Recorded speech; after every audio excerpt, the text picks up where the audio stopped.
کہا کہ دیکھو تم یہ مت سمجھنا کہ میں 7 سال کا بچہ ہوں، مجھے کچھ علم نہیں ہے، میں وہ ہوں جو وارث کتاب ہوں، میں وہ ہوں جو مولود کعبہ کا لال ہوں۔ سنو، میں ساری چیزوں کی تفصیل اس لیے بتا رہا ہوں کہ تم یہ نہ سمجھنا کہ 7 سال کے بچے کو کچھ پتا نہیں ہوتا ہے۔ جب کھیلنے اور کودنے کی عمر ہوتی ہے، امامت علم کی اس منزل پر ہوتی ہے جہاں بڑوں کا پہنچنا بھی محال ہوتا ہے۔ ایک سلوات پڑھنے پر محمد والے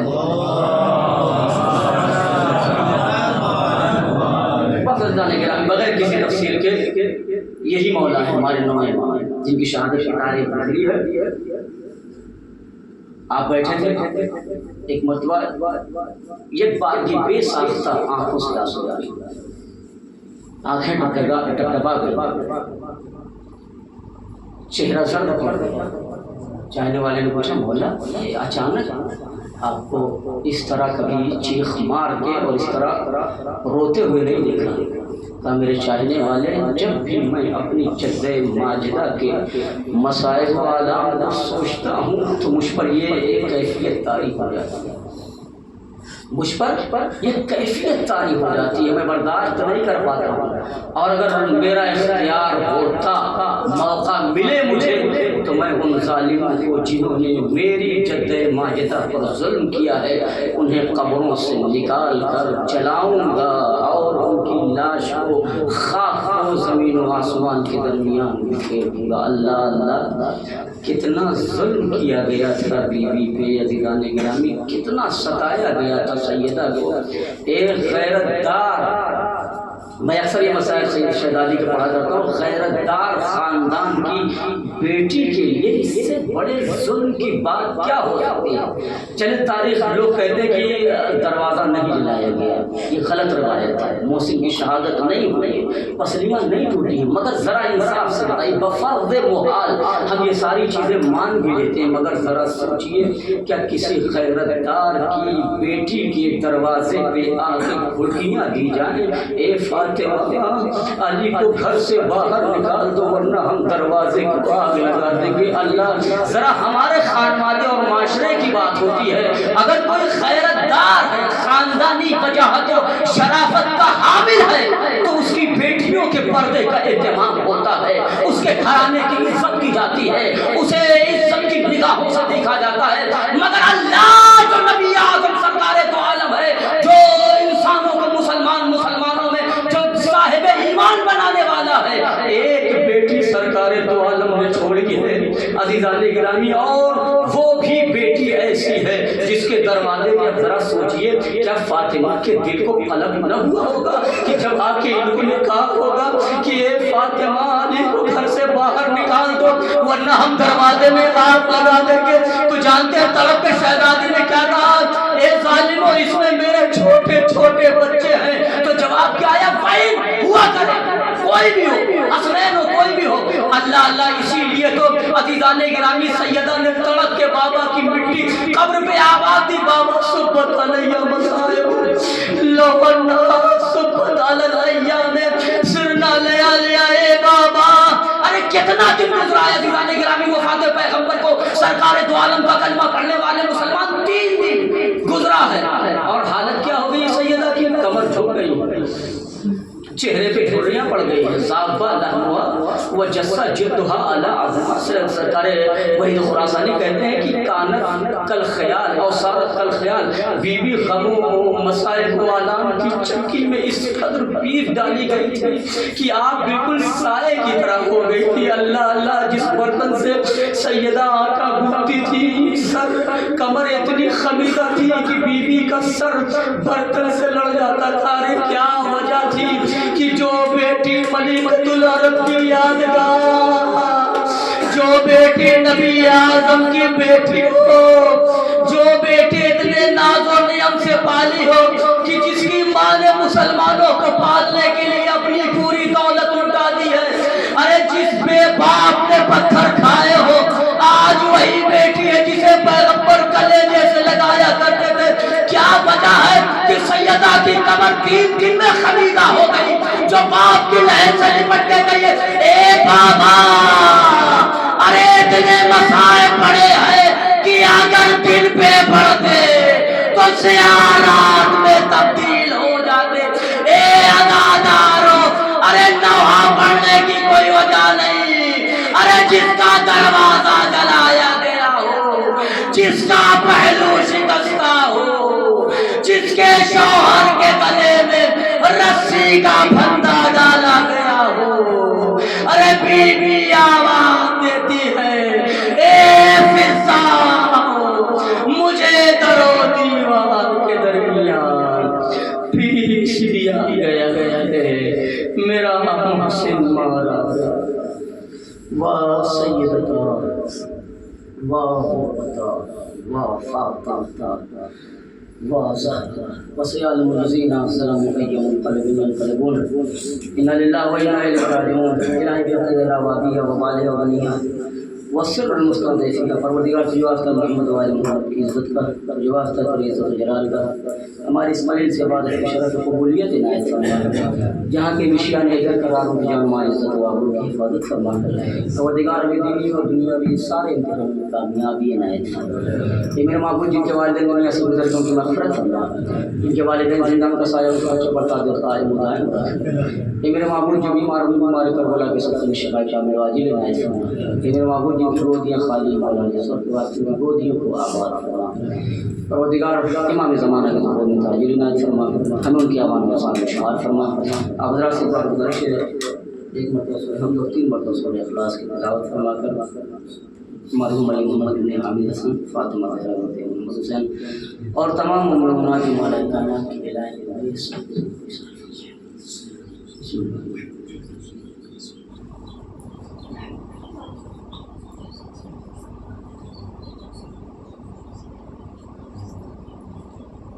اللہ.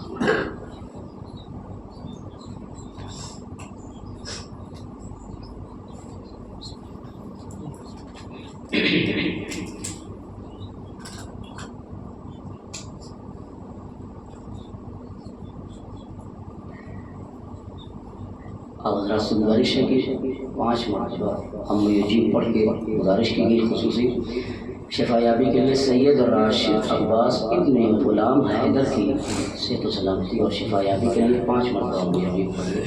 بسم اللہ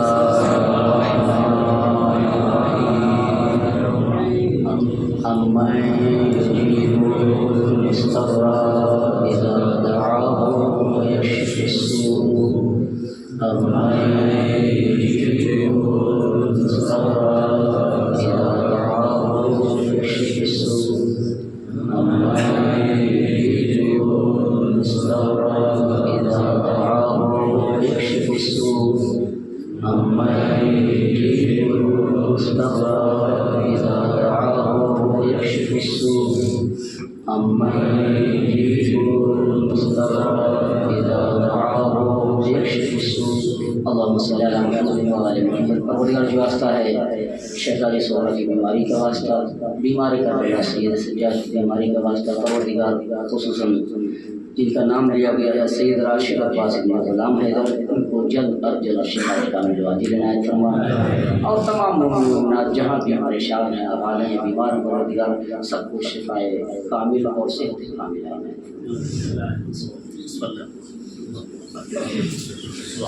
فرما.